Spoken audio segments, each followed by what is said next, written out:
the cilia bends like this, deflected, the potassium channels open as they move. So here you can see the cup also is see that there in the last lecture we had seen the histogenesis of macula of Utricle and Saccule, and we had seen that there are these supporting cells, and within these supporting cells the hair cells are embedded, and these hair cells they are harboring the cilia, and cilia they are gradually increasing in their size like this. And these cilia they are embedded within the gel matrix, and this gel matrix is called autolytic membrane, and on top of autolytic membrane we have these autoconia. Now one by one we will understand the basic physiology of utricle and saccule. First, if we talk about utricle and saccule, so imagine that there is a guy sitting in the car and car is moving. Now what will happen? Let me explain you. If I zoom inside his head, let's suppose we have made his head translucent, and inside the head we have removed everything else, and we are only looking at macula, which is unusually enlarged. Of course, macula is not this much bigger. We have unusually enlarged it to understand that what is going on inside it. So of course we have the autoconia, autolytic membrane, and we have these supporting cells. Within the supporting cells are these embedded hair cells. Now again the car will start moving, and we will see what will happen with this. So let's replay the animation. So here you can see car is moving. So what actually happens that as the race pedal is pushed, the car will accelerate forwards. There is forward linear acceleration, and due to inertia, this part of autoconia and autolytic membrane, it fails to catch up with the acceleration, so it is displaced backwards.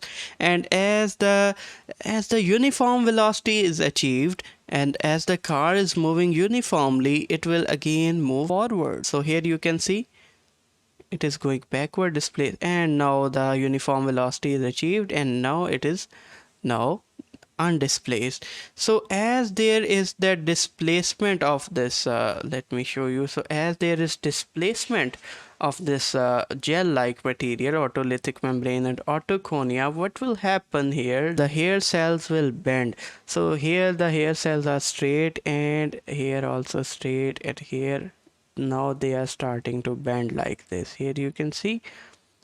So now if I show you, so they will bend, and they will bend a lot. So the hair cells at the posterior, at the dorsal side, at the posterior side, they are bent a lot, they are deflected a lot. But at the anterior end, these hair cells are, they are not much deflected. So in this way, which hair cells are deflected, which are not, as according to this, the brain, it can sense the presence of linear acceleration. Of course it's a forward linear acceleration, so these cells are deflected, their hair cells are deflected, so brain can easily detect. Of course there are the nervous connection going on below that. There is the nervous connection, neuronal connection, and it will form the vestibular part of vestibulocochlear nerve. So this is how it works. Now how the bending of these hair cells, how it leads to depolarization of neurons below it, that we will discuss later. But the basic idea is that this bending can be sensed by our brain, and it helps in detection of forward linear acceleration, forward or backward. Of course, if car starts to move backward, the situation will be actually reversed. It will be deflected like this, rather than this, it will be deflected like this. So forward or backward linear acceleration is sensed by which system, which organ? It is sensed by utricle, not saccule, utricle, because utricle is placed horizontally, so it is able to detect the linear acceleration. And how exactly, that I have explained to you, just to make you understand that there is the presence of inertia, and due to the presence of inertia it goes backward. Let me show you another thing. Let's suppose that a cup full of orange juice is also placed in the car, and you can see that as the linear acceleration starts, the cup also is displaced like this, and as the uniform velocity is achieved, it goes back to its normal position. So this orange juice is also displaced, and this is just like the displacement of autoconia and the gel-like matrix, the autolytic membrane. I hope you can also see that as well. In this small part here, you can see that as the cup is being displaced, this is also being displaced. So that is due to the presence of inertia. Here you can see bilaterally we have these organs. I hope you can understand this. Now let's suppose that there is this person standing in an elevator in, let's suppose, a shopping mall, and this elevator is connected with an S-shaped hook to a rope, and this rope will then pull the elevator upwards, and that's how this elevator is working. So we will see that there is the role of saccule in sensing this vertical acceleration, the linear acceleration along the vertical axis is sensed by the saccule. So here, because this is S-shaped hook, so this is just to make you remember that the vertical axis acceleration is determined by saccule, as for saccule. So this will help you remember it. Now what will happen, that this lift will go upward like this. Now to understand this phenomena clearly, that what is the role of saccule, what I will do is that I will take a close-up shot of this. We will see a close-up view, and in the close-up view we will be able to see what is going on in the macula of saccule of this person. So here is the close-up view, and now if you will see that as the lift goes upward due to the inertia, these deflected otolith membrane and autoconia and the deflected autoconia, they will be reversed upward, they will go upward, and this will be sensed by the brain. And as uniform velocity is achieved, the default position is also achieved of this autoconia, and you will see that how it happens. Let's watch the animation. So here the lift is going upward and it has achieved this position, and then as the lift has reached to the top floor, again it has gone back to its downward deflected position. So this change in deflection can be sensed by our brain, and in this way the brain senses that whether there is acceleration along certain axis. Actually, the whole this process is not very simple. The position of these macula and the hair cell deflection, it varies even along the same macula at different parts, different hair cells. They are deflected and oriented along the different axes. But we will not go into that nitty-gritty details. I will try to discuss those when we will discuss the physiology in detail, when we will talk about physiology of vestibular system. But right now we will follow this simplified approach in understanding the basic physiology of macula of utricle and saccule. So I hope you are very clear about this. Let's watch the animation again. So here the lift is going upward and change in deflection is there, and that's it. So we had seen that there was that S-shaped hook that hooked the rope with the elevator. So S means saccule, S stands for saccule, and saccule is involved in the vertical axis acceleration, linear acceleration along the vertical axis. Regarding the utricle, you just imagine that this U-shaped road is there and this car is moving along this U-shaped road. So this will help you visualize, and this will help you remember that the U for utricle, and utricle is involved in horizontal axis acceleration, and saccule is involved in which axis acceleration? Vertical axis. So that is just a bit of mnemonic to make you memorize these important concepts. Also, please note that macula is also involved in sensing the position of the head. For example, this is the macula of the utricle, and as the head is tilted forwards like this, So due to the effect of gravity on these otoliths, the otoliths as well as the otolithic membrane, it will be deflected forwards like this, and here you can see these hair cells, their cilia will also be deflected. I hope you can see. If I hide this for you, so here you can see that their cilia are deflected quite a lot. So that's how it works. So this is just the basic overview of physiology of vestibular system. Of course, as I have told you, it is much more complex than this, but let's not go into that. Finally, I would also like to talk about that how the bending of cilia, how it leads to the depolarization of the cell.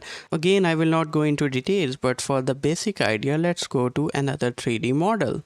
So here is the single cell. Basically what happens that they have the special channels above their cilia. So here is the channel. Basically these are the potassium channels. So as the hair cells are deflected, the potassium channels open. For example, here if these are deflected like this, these channels will open due to a conformational change in their structure, and they become closed as they move towards the other direction. So these potassium channels, potassium will go inside them, and potassium will go into these cells, which leads to depolarization. Let me explain it to you with another 3D animation. So here is a schematic representation of a hypothetical model of cilia of the hair cells of the ear.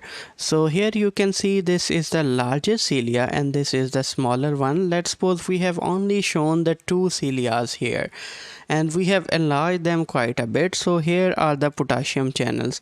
Now focus here that here this is a potassium channel and it has been closed by a certain protein. Please don't assume that these are the corks of the wood. Not cork, C-O-R-K, cork.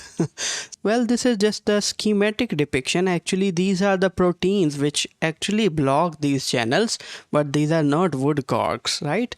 And these spring-like things, these are also proteins. Now, what will happen that as the cilia bends like this, the spring will recoil back and it will lead to opening of these channels. So here you can see the channel has been opened because the spring sort of pull back. These are not springs, these are actually proteins. So due to deflection, there is the conformational change in these proteins which pull back the other proteins, these channel blocking proteins. I will not go into the names of these proteins, but you need to understand the basic mechanism that how it is working. So this is important for you to understand the mechanism. Just by looking at this animation, you can easily understand this. Now as this channel, potassium channel opens, lots of potassium will rush into the cell. Now the question arises, why potassium rush into the cell? The answer is that number one, there is too much potassium in the endolymph. But then you will ask, Dr. Aizaz, cell also has too much potassium inside it. You know, intracellular fluid has a lots of potassium. As Dr. Najib says, the cells are bags of potassium surrounded by sodium. So any cell, including these vestibular hair cells, they contain a high amount of potassium. So endolymph, the fluid around this, let me explain it for you. The fluid around it is also rich in potassium. So the fluid around it is also rich in potassium. This fluid around it, it is also rich in potassium, but the cell, they are also rich in potassium. So why the potassium, it quickly rushes along the concentration gradient into the cell? The reason is that the potassium, it is not just about potassium. Inside the cell there is lot of negative charge. There is lot of negative charge. There is negative resting membrane potential, just like any other cell. Most of the cells have negative resting membrane potential, and there are certain reasons for that. We will not go into the reasons, but one thing I will just tell you. But before that, let me explain you that the potassium, it does not just move along the concentration gradient. What they say in textbooks is that the potassium from the endolymph moves into the hair cell along the electrochemical gradient. It is not just chemical gradient, it is electrochemical gradient, because if it was just the chemical gradient, there isn't much difference between the potassium inside the endolymph and potassium inside the cell. It is almost the same. Yes, there is some difference, but it is nearly the same. It is also the electro part which is the deriving force. Let's not go into detail, but last thing that I want to mention about this is that, so what is actually happening here is that, as I have told you, that these hair cells, these are embedded into which cells? These are embedded inside the, so let's suppose this is a hair cell, and this hair cell is embedded inside which cell? It is embedded and surrounded by supporting cells. It is nicely embedded and surrounded by supporting cells. So supporting cells, they provide structural support, and not just structural support, but they also provide functional support to it. Functional support in what sense? That the potassium that comes inside it through these channels, this potassium will be picked up by these supporting cells, and these supporting cells will then recycle this potassium back into endolymph. So in this way, the negative charge, the negativity, not negativity, I mean negative current inside it, resting membrane potential, that is maintained inside the cell. I don't think so they are negative. They are negative in emotional sense. They are quite positive cells. They are happy that they are performing this function of sensing the motion and sensing the position of head and sensing the linear acceleration. So these are actually positive emotionally, but they are negatively charged. Please keep that in mind. So that's how this process is going on. Of course, there are certain other factors that are involved in maintenance of resting membrane potential of these cells, but we will not go into that in this lecture. I hope you learned something from this video. Thank you so much for watching this video. Have a nice day.